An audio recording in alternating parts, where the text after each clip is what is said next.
BJP के DNA में आरक्षण का विरोध है। बीजेपी का वैचारिक स्रोत आरएसएस भी आरक्षण का घोर विरोधी है। यह बात हमेशा से स्थापित थी, पर अपने कुछ दिनों से ये और साफ होती जा रही है। तो चलिए आज चर्चा करते हैं बीजेपी के आरक्षण विरोधी कदमों की। लैटरल एंट्री में आरक्षण नहीं रखा गया। 69,000 शिक्षक भर्ती घोटाला जो हुआ, उसमें आरक्षण का पालन नहीं हुआ उत्तर प्रदेश में। कृषि अनुसंधान एवं शिक्षा विभाग में करीब 368 पदों के लिए छपे विज्ञापन में भी आरक्षण लुप्त है। व्यापक मांग, हर ओर से मांग आ रही है, उसके बावजूद मोदी सरकार जातिगत जनगणना से बचने की कोशिश करती है। अब बात करते हैं आरएसएस के आरक्षण विरोधी चेहरे की। आरएसएस प्रमुख मोहन भागवत ने आरक्षण की समीक्षा, कोट अनकोट समीक्षा किए जाने की पैरवी की थी। 2017 में आरएसएस के तत्कालीन प्रचार प्रमुख मनमोहन वैद्य ने आरक्षण को जारी रखने का विरोध किया था।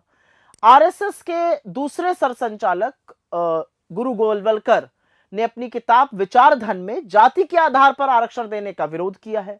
राजनीतिक विश्लेषक और आरएसएस किताब के लेखक जयदेव डोले ने पुरजोर तरीके से यह बात कही है कि संघ आरक्षण के खिलाफ है।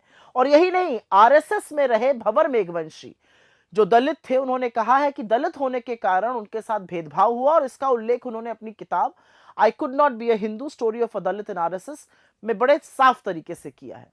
बीजेपी नेता संविधान बदलने के माध्यम से क्या कहना चाहते हैं? वो आरक्षण खत्म करना चाहते हैं। और अब बात कर लेते हैं नरेंद्र मोदी जी की। उनके विचार सुनकर तो आप बिल्कुल ही हैरान रह जाइएगा।